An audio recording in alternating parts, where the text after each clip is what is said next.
IAS officer अपना इस्तीफा किसको देता है? आपके मन में ये सवाल ज़रूर आता होगा। तो चलिए जानते हैं इस वीडियो में। आईएएस अधिकारी का इस्तीफा एक गंभीर और व्यवस्थित प्रक्रिया है। यह सिर्फ एक व्यक्तिगत फैसला नहीं है, बल्कि यह सार्वजनिक सेवा और राष्ट्रीय प्रशासन से संबंधित भी है। इसलिए इसका कानूनी, प्रशासनिक और प्रक्रियात्मक महत्व होता है। आईएएस यानी भारतीय प्रशासनिक सेवा भारत की सबसे प्रतिष्ठित सेवाओं में से एक है।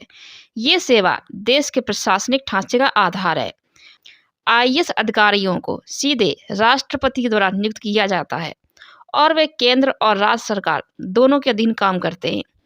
आईएएस अधिकारी का इस्तीफा व्यक्तिगत और पेशेवर कारणों से हो सकता है, लेकिन यह एक पत्र लिखकर काम खत्म करने जैसा नहीं है। इसे विभिन्न चरणों और नियमों के अनुसार किया जाता है। इस्तीफा देने का कारण। आईएएस अधिकारी अपने पद से इस्तीफा कई कारणों से देते हैं, जिसमें शामिल होता है व्यक्तिगत कारण जैसे स्वास्थ्य संबंधी समस्याएं, पारिवारिक जिम्मेदारियां, नौकरी और जीवन के बीच असंतुलन, निजी जीवन में बदलाव। पेशेवर कारण। कार्य स्थल पर अत्यधिक तनाव, नौकरी में संतोष की कमी, राजनीतिक हस्तक्षेप, सरकार की नीतियों से असहमति, करियर में बदलाव की इच्छा। सामाजिक और अन्य कारण। राजनीति में प्रवेश, समाज सेवा में योगदान, निजी क्षेत्र में बेहतर अवसर, किसी विशेष मुद्दे पर नैतिक असहमति। इस्तीफा देने की आखिर प्रक्रिया क्या है? तो चलिए जानते हैं। आईएएस अधिकारी का इस्तीफा देने की प्रक्रिया स्पष्ट रूप से निर्धारित है, जिसमें कई चरण होते हैं। इस्तीफा पत्र तैयार करना, संबोधित करना। इस्तीफा पत्र आमतौर पर राज्य के मुख्य सचिव या कार्मिक प्रशिक्षण विभाग टीओपी के सचिव को संबोधित किया जाता है। कारण बताना। अधिकारी को इस्तीफा पत्र में इस्तीफा देने का स्पष्ट कारण बताना होता है। औपचारिक भाषा यानी कि पत्र में भाषा औपचारिक और विनम्र होनी चाहिए। नोटिस अवधि यानी कि आईएएस अधिकारी को इस्तीफा देने से पहले आमतौर पर 3 महीने का नोटिस देना होता है। आपातकालीन परिस्थितियों में नोटिस अवधि को माफ किया जा सकता है, लेकिन इसके लिए विशेष अनुमति की आवश्यकता होती है। इस्तीफा स्वीकार करने की प्रक्रिया क्या है? राज्य सरकार की भूमिका। राज्य सरकार पहले अधिकारी के इस्तीफे की समीक्षा करती है। यदि अधिकारी राज्य सरकार के अधीन तैनात हैं, तो राज्य के मुख्य सचिव इसे डीओपी को भेजते हैं। डीओपी की भूमिका। डीओपी इस्तीफे की वैधता और प्रासंगिकता की जांच करता है। डीओपी इसे राष्ट्रपति को अंतिम स्वीकृति के लिए भेजता है। राष्ट्रपति की मंजूरी। चूंकि आईएएस अधिकारी राष्ट्रपति के अधीन नियुक्त होते हैं, उनका इस्तीफा राष्ट्रपति द्वारा स्वीकृत होना आवश्यक है। स्वीकृति मिलने के बाद इस्तीफा मान्य होता है। गजट अधिसूचना। इस्तीफे को स्वीकृत करने के बाद डीओपी इसे गजट अधिसूचना के माध्यम से प्रकाशित करता है। आखिर इस्तीफा अस्वीकार होने का कारण क्या है? आईएएस अधिकारी का इस्तीफा कई बार अस्वीकार भी किया जा सकता है, जिसके कई कारण हैं। लंबित जांच। यदि अधिकारी पर भ्रष्टाचार, कदाचार या किसी अन्य अनुशासनात्मक कार्रवाई के मामले लंबित हैं, तो इस्तीफा स्वीकार नहीं किया जाता है। अनिवार्य सेवा अवधि पूरी न करना। यदि अधिकारी ने न्यूनतम सेवा अवधि आमतौर पर 20 साल पूरी नहीं की है, तो उन्हें इस्तीफे के लिए जुर्माना भरना पड़ सकता है। सार्वजनिक हित। यदि अधिकारी किसी महत्वपूर्ण परियोजना पर काम कर रहे हैं या उनकी सेवा राष्ट्रहित में आवश्यक है, तो उनका इस्तीफा अस्वीकार किया जा सकता है। अन्य कारण।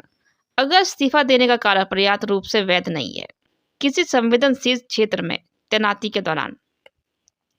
इस्तीफे के बाद अधिकारी की स्थिति क्या होती है? आईएएस अधिकारी का इस्तीफा स्वीकार होने के बाद उनकी स्थिति में कई बदलाव होते हैं, जैसे पेंशन और भत्ते। यदि अधिकारी ने 20 साल की सेवा पूरी कर ली है, तो उन्हें पेंशन का लाभ मिलता है। 20 साल से कम सेवा का पेंशन नहीं मिलती है। सरकारी सुविधाओं का अंत।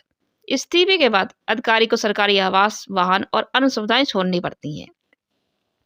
सरकारी सेवा में वापसी। यदि अधिकारी भविष्य में वापस सेवा में आना चाहते हैं, तो इसके लिए राष्ट्रपति की अनुमति आवश्यक होती है। इस्तीफे के कानूनी पहलू क्या हैं? आईएएस अधिकारी के इस्तीफे से जुड़े कानूनी पहलू कई हैं, जैसे कि all India service conduct rule 1968। इन नियमों के तहत अधिकारी के इस्तीफे और उससे जुड़े दायित्वों का प्रावधान है। अनुच्छेद 311। यह अनुच्छेद अधिकारियों को अनुचित बर्खास्तगी से सुरक्षा प्रदान करता है। लेकिन इस्तीफे के मामलों में इसे लागू नहीं किया जाता है। बांड और जुर्माना। यदि अधिकारी ने सेवा के दौरान किसी सरकारी प्रशिक्षण या शिक्षा के लिए बांड भरा हो, तो इस्तीफा देने पर उन्हें जुर्माना भरना पड़ सकता है। आईएएस ऑफिसर भारत के शासन तंत्र का केंद्र होते हैं। वे नीति निर्माण, कार्यान्वयन और प्रशासन में महत्वपूर्ण भूमिका निभाते हैं। जिलाधिकारी डीएम के रूप में भी जिलों का संचालन करते हैं। सचिवालय में उच्च पदों पर बैठकर वे सरकार की नीतियां बनाते हैं। आपदा प्रबंधन, कानून व्यवस्था और चुनाव संचालन जैसी जिम्मेदारियां भी इन पर होती हैं। उनका इस्तीफा न केवल उनकी व्यक्तिगत स्थिति को प्रभावित करता है, बल्कि इससे प्रशासनिक तंत्र और सरकारी योजनाओं पर भी असर पड़ सकता है। आईएएस अधिकारियों को भारत के राष्ट्रपति के अधीन नियुक्त किया जाता है और उन्हें इस्तीफे को स्वीकृति देने की प्रक्रिया ये सुनिश्चित करने के लिए जटिल बनाई गई है कि कोई अधिकारी अनुचित कारणों से इस्तीफा ना ले। उनकी सेवाओं का उपयोग सार्वजनिक हित के लिए पूरी तरह से किया जा सके। किसी विवादास्पद मामले में इस्तीफे का दुरुपयोग ना हो। इस्तीफे के प्रारूप में क्या क्या शामिल होता है? पद और कैडर का स्पष्ट उल्लेख, इस्तीफे का कारण, इस्तीफे की तिथि और नोटिस अवधि, व्यक्तिगत और पेशेवर योगदान का विवरण। इस्तीफे के बाद की प्रक्रिया और औपचारिकताएं क्या है? दस्तावेज और रिकॉर्ड का हस्तांतरण। अधिकारी को अपने अधीन काम करने वाले सभी दस्तावेज और रिकॉर्ड संबंधित विभाग को सौंपने होते हैं। सरकारी संपत्ति का पुनः हस्तांतरण। सरकारी आवास, वाहन और अन्य उपकरणों को संबंधित विभाग को लौटाना पड़ता है। सेवा प्रमाण पत्र और एनओसी। अधिकारी को सेवा प्रमाण पत्र, सर्विस सर्टिफिकेट और नो ऑब्जेक्शन सर्टिफिकेट एनओसी जारी किया जाता है।